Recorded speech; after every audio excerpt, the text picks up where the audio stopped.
I imagine based on the title, some of you are expecting this to be about something that it's just not going to be about. One Punch Man.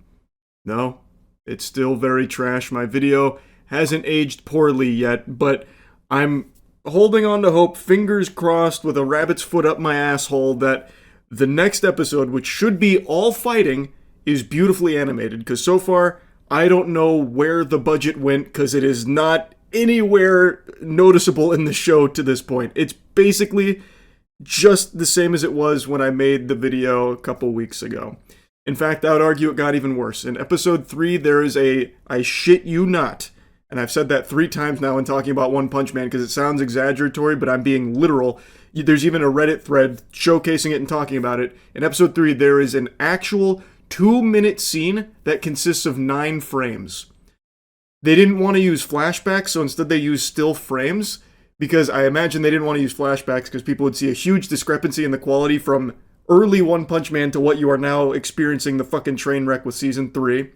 So they have a 2-minute scene of exposition that is 9 frames.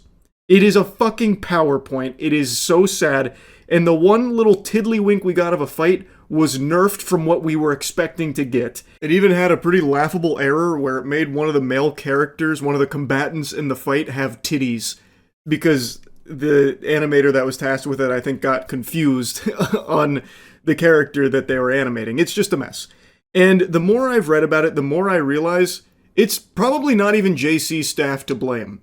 This really seems like it goes all the way up the food chain to Bandai. It seems like they tried to feed JC staff scraps when it comes to budget, and then try and just fart out something as quickly as possible, giving it no time to breathe or marinate, or like actually deliver something of quality. So while JC staff may not have been the best studio pick to begin with, this isn't their genre of animation they do. And as far as I know, the director also doesn't work on this kind of stuff. It's, from what I understand, more spicy material.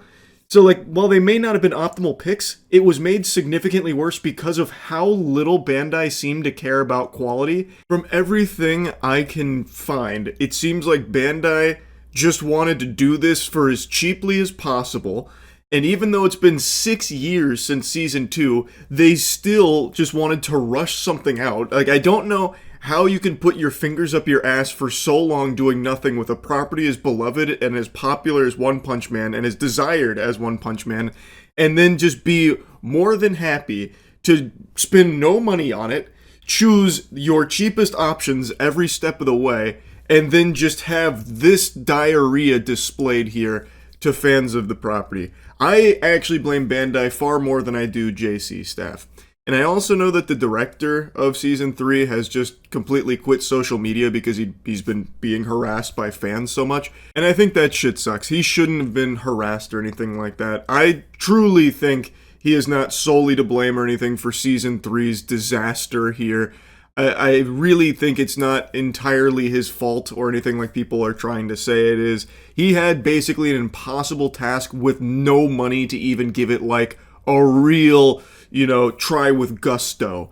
Now, I have now ranted about One Punch Man Season 3 for over 2 minutes of this video, and this video is not even supposed to be about One Punch Man, but I'm just so passionately upset about the state of this property that I love so fucking dearly with how bad Season 3 is. But like I said, I'm doing everything I can to hold on to that glimmer of hope that maybe the fights are where they were cooking. I'm rolling my eyes into the back of my skull. I'm trying to awaken my Sharingan.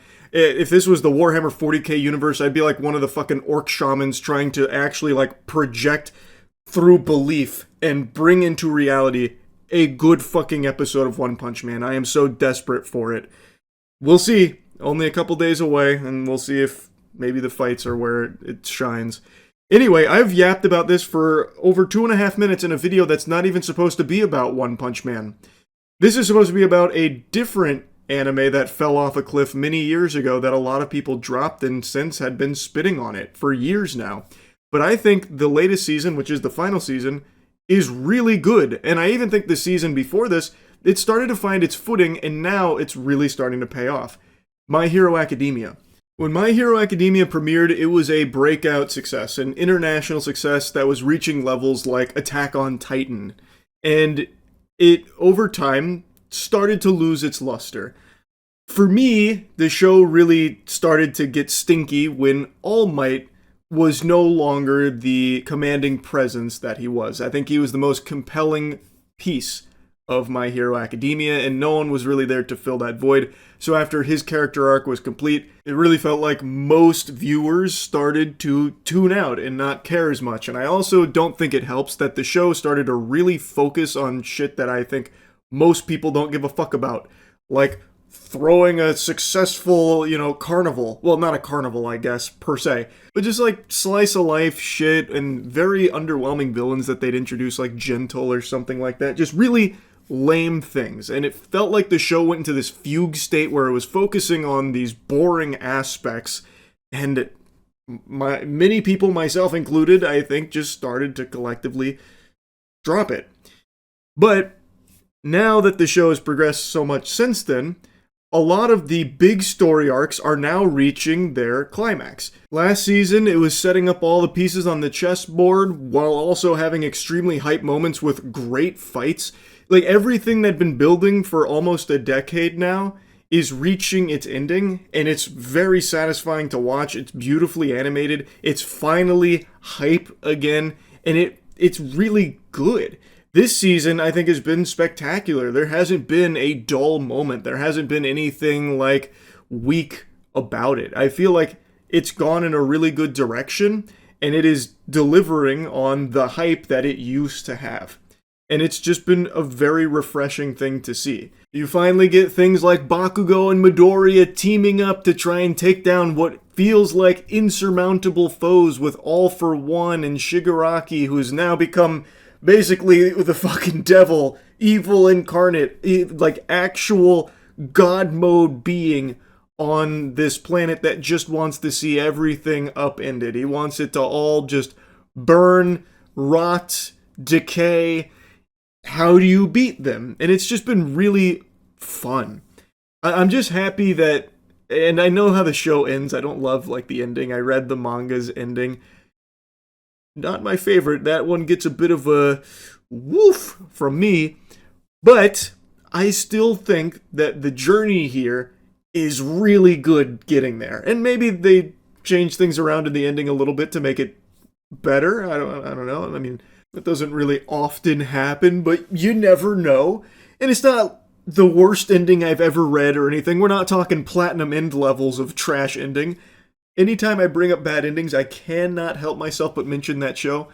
I'll give you a brief synopsis for why I hate that fucking ending so much. It is the goofiest thing I've ever seen to this day. Platinum End was an anime that I was very excited for, written by the creator of Death Note. And it's a pretty cool premise.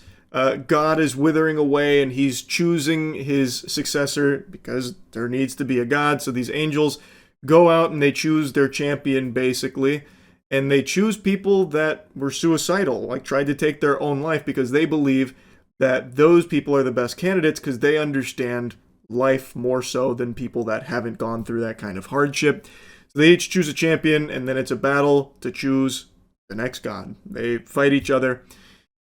One thing leads to another. There's a character that's introduced that says point blank numerous times, if I am chosen to be God, if you guys decide that it should be me that ultimately becomes God, I will kill myself. First day on the job, I am taking my own life. And they're like, okay, that's not good. We can't really have that because everything would be destroyed. Like, everything would be ruined with that. So they kind of sideline that idea until the very end. They then choose that guy to be God. They then decide, you know what, that actually is like a really great idea. Let's have that guy who has told us exactly what he's going to do be God.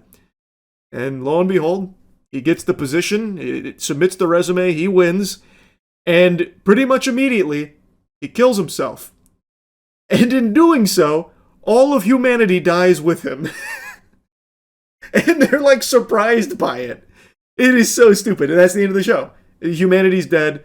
He did exactly as advertised. He took his own life. Everyone dies with him. And then there's like a little dialogue at the end about like, you know, how everything unfolded from some other beings. Stupidest fucking ending ever. So I can confidently tell you My Hero Academia's ending is not nearly to that level. But I just personally don't like it. I really like everything leading up to it so far, though, and I am, like, very off on a bunch of tangents here in this video. It's 5 a.m. I haven't slept. I'm sure you could probably fucking tell. But the point I'm making here is My Hero Academia is finally back. Now, I don't think everyone's going to like it, and I always hear about, like, the fan base being weird. I don't typically engage too much in, like, fandom conversation or anything, but I do think something people probably won't like, especially if you previously liked the show for its early seasons that most people glaze. 99% of those characters are just poofed out of existence, basically. You just have to forget they exist. You have to just, in your mind, throw them into the back rooms, because you are not going to see them shine at all. The vast majority of the characters that were introduced early on have very little to do here. They do try and shine a light on some of the more key characters from back then for like special moments, but on the whole, a lot of characters you might remember from back then, they didn't get picked for the kickball team this time around. They have been sidelined, they are riding the bench, and like I said, they do try and give some special moments to them, but it's nothing extraordinary. Be like, everyone's doing their part. Look, this character from season 1 just made 5 toothpicks because Bakugo had something in his teeth. We're all contributing. And it's like, okay, like, what's even the point of showing that little piece? It's clearly just to remind you, like, we know the characters are here, but they're clearly not strong enough to do anything. Only the key characters have the power to be able to fight in stakes to this level. And for me personally, I think it's fine. I do think there will be a lot of people that have an issue with that, though, because they did spend so much time with a lot of those characters that now basically do nothing at the end.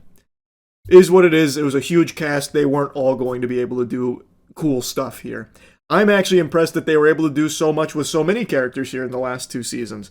A lot of them I didn't think they'd give any attention to did actually have big moments. So overall, I do think the last 2 seasons, and this season especially, have been My Hero Academia fucking shining. It's been going plus ultra. Animation, everything has, I think, been significantly better, getting back to its former glory. So I just wanted to put that out there because I know most people still poo-poo on it. Most people are still under the impression that My Hero Academia is, dog shit or whatever. And I just want to tell you, it's not. I certainly don't think it is. I've been enjoying it. That's really about it. So, yeah.